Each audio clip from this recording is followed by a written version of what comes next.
नमः शिवाय। ज्ञान बड़ा या अहंकार? अगर दोनों में से पूछा जाए तो अहंकार कहेगा कि मैं सबसे बड़ा, लेकिन ज्ञान भी कहेगा कि अहंकार ही बड़ा है, क्योंकि ज्ञान ये बात जानता है कि उसकी कमी की वजह से ही अहंकार ने जन्म लिया। चौथा अध्याय शिव माया वर्णन। व्यास जी बोले, हे संत कुमार जी, कृपा कर अब आप लीलामय शंकर के अद्भुत चरित्र सुनाइए, हमें उनके सुनने की बड़ी अभिलाषा है। यह सुनकर संत कुमार जी बोले, हे व्यास जी सुनिए, भगवान शंकर ही समस्त प्राणियों के ईश्वर एवं जगत के व्यापक सर्वसमर्थ परमात्मा है। 8 देव योनि, 1 मानव योनि एवं 5 पक्षी योनि, इस प्रकार से 14 योनि भगवान शिव से उत्पन्न हुई है। संसार में ब्रह्मा, विष्णु, इंद्र, चंद्र, सूर्य आदि देवता, दानव, नाग, किन्नर, गंधर्व, मानव आदि सभी योनियों में भगवान शिव ही स्थित हैं। इसी प्रकार चराचर जगत में उनकी माया फैली हुई है। शिव माया को सभी ने वश में कर रखा है। कामदेव ने जो ब्रह्मा, विष्णु, इंद्र आदि सभी देवताओं को अधीन कर लिया है, यह भी भगवान शंकर की सहायता से ही हुआ है।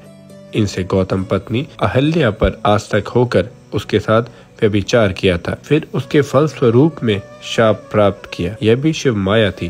देवताओं में श्रेष्ठ श्री विष्णु जी भी काम के वशीभूत होकर स्त्रियों से विहार क्रीड़ा करने लग गए। इसी प्रकार काम पीड़ित होकर चंद्रमा अपनी गुरु पत्नी को ले गए। चंद्रमा पर भगवान शंकर की ही कृपा हुई, जिससे वे बस महापातक से बच गए। प्रथम मित्र वरुण भी शिव माया से मोहित होकर उर्वशी पर आस्तक हो गए। इससे इन दोनों का वीर्यपात हुआ।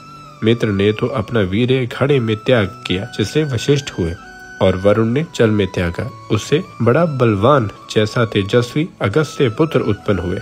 शिव माया से मोहित होकर ब्रह्मा जी 4 बार मोक्ष को प्राप्त हुए। ब्रह्मा जी तो अपनी कन्या के साथ भोग करने को तैयार हो गए।